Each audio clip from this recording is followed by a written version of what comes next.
Le nuove sistemazioni non sono state gradite da una trentina di profughi ricollocati dalla base di Conetta in seguito alla clamorosa protesta dei giorni scorsi.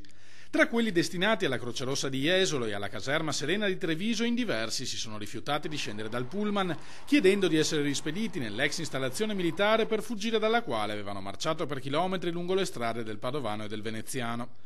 All'interno del campo, intanto, la vittoria della battaglia di chi chiedeva il trasferimento ha acceso gli animi degli altri ospiti. Le 871 persone rimaste nell'ex caserma hanno capito che andarsene altrove è possibile e ora vogliono farlo anche loro. Circa 300 sarebbero già pronti a uscire e a mettersi in marcia verso Venezia. La vicenda intanto è approdata in Parlamento attraverso l'interrogazione del segretario di Scelta Civica Enrico Zanetti. È singolare, scrive, come una protesta organizzata e non improvvisata sia stata tollerata dagli organi dello Stato che invece di ristabilire le regole hanno consentito di infrangerle. Assecondare in modo diretto e pubblico le richieste dei migranti rischia di aprire precedenti pericolosi.